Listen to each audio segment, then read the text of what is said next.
बोलिए लक्ष्मी नारायण भगवान की जय। उमापति महादेव की जय। ओम श्री परमात्मने नमः। गजाननं भूतगणादिसेवितं कपित्थजम्बूफलचारुभक्षणम् उमाश्रुतं शोकविनाशकारिकं नमामि विघ्नेश्वरपादपङ्कजं। करारविन्देन पदारविन्दं मुखारविन्दे विनिवेशयन्तं।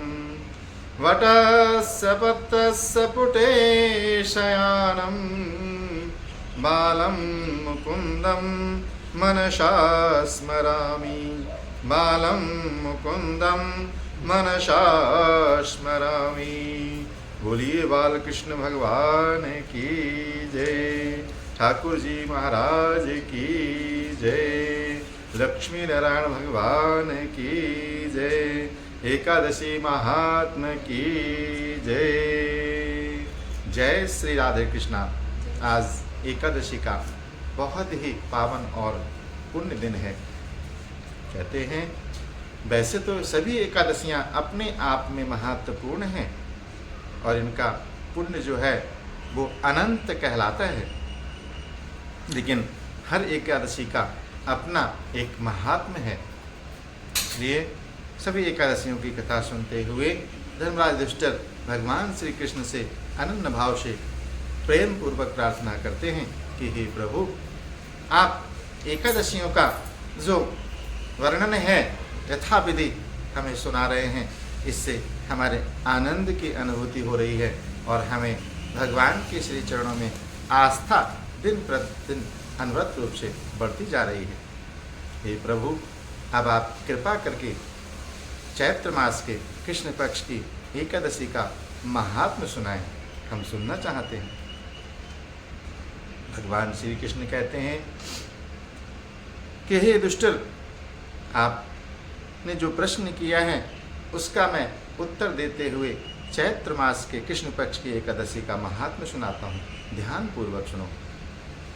वैसे तो हर एकादशी में भगवान श्री नारायण की ही पूजा की जाती है, लेकिन भगवान के अलग अलग स्वरूपों का नाना प्रकार से भक्त पूजन करते हैं और भगवान से प्रार्थना करते हुए उनसे अपने उज्जवल भविष्य की कामना करते हैं। कहते हैं भगवान की पूजा करने से हमें पुण्य तो प्राप्त होता ही है, साथ ही सद्गति भी प्राप्त होती है। इसलिए अगर परमात्मा के श्री चरणों में अनन्य भाव से भगवान की सेवा पूजा हम करें तो प्रभु हमें अपना आशीर्वाद प्रदान करते हैं, हमारे जीवन में हर प्रकार की सुख शांति और समृद्धि प्रदान करते हैं। और अगर धोखे से भी अनजाने से भी कोई हमसे पाप हो जाता है तो उसके लिए हमें क्षमा भी करते हैं। इसलिए प्रभु की सेवा पूजा अनन्य भाव से करते हुए उनके श्री चरणों में आस्था रखनी चाहिए। कहते हैं देवताओं के एक राजा हैं जिनका नाम है कुबेर। उनका एक बाग है जिसका नाम है चैत्ररथ। उस बाग में गंधर्वों की कन्याएं किन्नरों के साथ विहार करती हैं। अनेक प्रकार के ऋषि मुनि वहाँ तपस्या करते रहते हैं।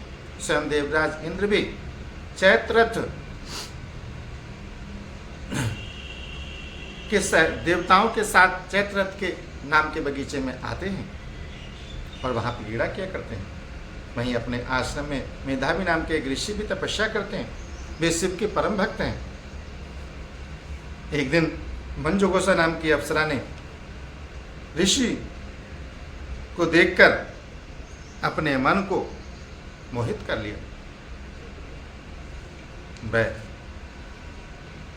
भय के मारे उनके समीप तो नहीं गई, परंतु दूर बैठकर वीणा पर मधुर गीत गाने लगी। उसी समय कामदेव भी मेधावी ऋषि को जीतने के लिए वहां आ पहुंचे। नाना प्रकार से क्रीड़ाओं के द्वारा वो अप्सरा ऋषि को रिझाने लगी। कहते हैं कटाक्ष की दौड़ी नेत्रों को संकेत और पूंछों को पूरी बनाकर मंजुघोषा को सेनापति बनाया। मेधावी ऋषि भी युवा एवं हष्ट पुष्ट थे। और साथ ही यज्ञोपवीत तथा दंड धारण किया करते थे। ब्रह्म तेज से युक्त थे।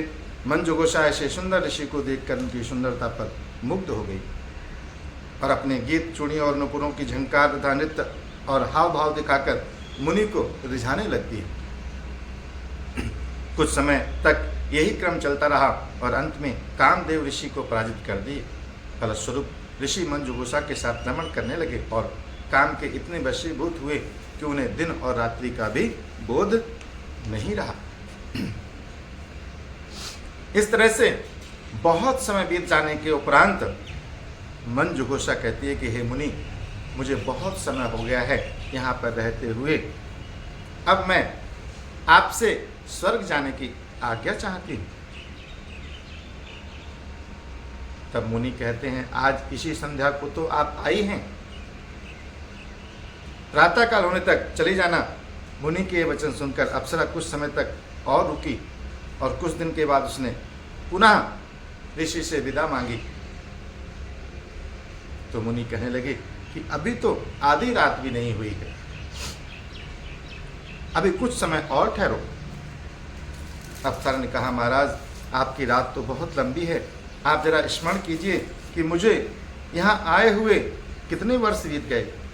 उस अप्सरा की ये बात सुनकर मुनि ने समय का विचार किया तो उन्हें ज्ञात हुआ कि अप्सरा के साथ रमण करते हुए उनको 57 वर्ष 7 मास और 3 महीने व्यतीत हो गए। यह ज्ञान होते ही वह अप्सरा उनको काल के समान प्रतीत होने लगी। मुनि अत्यंत क्रोधित हुए और उनकी आंखों से ज्वाला उत्पन्न हो लगी और वे बोले, मेरी कठिन परिश्रम से की गई तपस्या को तूने क्षण भर में नष्ट कर दिया। तूने मेरे साथ विश्वासघात किया है, तू महापापनी है, दुराचारणी है, तुझे धिक्कार है और मैं तुझे श्राप देता हूं, तू पिशाचनी हो जा। मुनि के श्राप से मंजुघोषा उसी समय पिशाचनी हो गई।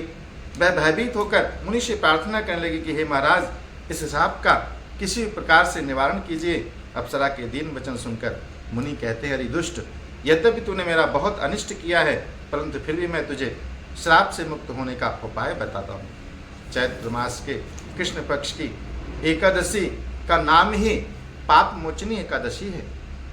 इस एकादशी को अगर श्रद्धापूर्वक व्रत किया जाए तो समस्त प्रकार के पाप नष्ट हो जाते हैं।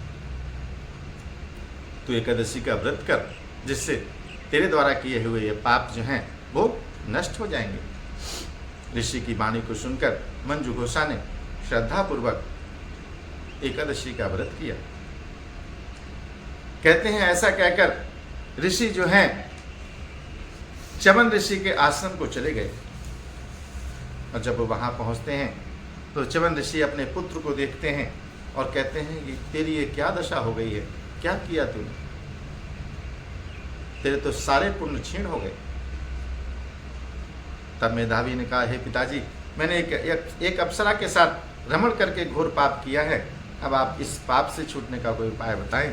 तब च्यवन ऋषि कहते हैं, पुत्र, तुम भी चैत्र मास के कृष्ण पक्ष की एकादशी का व्रत करो। उस एकादशी से तुम्हारे भी द्वारा किए हुए समस्त पाप नष्ट हो जाएंगे। पिता की आज्ञा पाकर मेधा ऋषि ने विधि पूर्वक इस व्रत को किया, जिससे उनके समस्त पाप नष्ट हो गए। उधर मंजुघोषा ने भी पाप मोचनी एकादशी का व्रत श्रद्धा पूर्वक किया, जिससे उसके भी सारे पाप नष्ट हो गए और वो दिव्य रूप धारण करके स्वर्गलोक को चली गई। लोमस ऋषि कहते हैं, हे राजन, पाप मोचनी एकादशी के व्रत को करने से समस्त पाप नष्ट हो जाते हैं। इस कथा को सुनने तथा पढ़ने से 1000 गौदान का फल भी प्राप्त होता है। इस व्रत को करने से ब्रह्म हत्या आदि, गर्भपात, शुरापान, गुरु पत्नी से प्रसंग आदि जैसे पाप नष्ट हो जाते हैं और अंत में स्वर्ग की प्राप्ति होती है। जो मनुष्य श्रद्धा और भक्ति पूर्वक पाप मोचनी एकादशी का व्रत करते हैं, प्रभु की कृपा से उनके समस्त पाप नष्ट होकर अंत में परमात्मा के श्री धाम की प्राप्ति होती है। बोलिए लक्ष्मी नारायण भगवान की, बोलिए एकादशी महात्मा की। श्रीमन्नारायण नारायण नारायण, श्रीमन्नारायण नारायण नारायण भज ભજમન નારાયણ નારાયણ નારાયણ ભજમન નારાયણ નારાયણ નારાયણ શ્રીમન્નારાયણાય નમો નમઃ.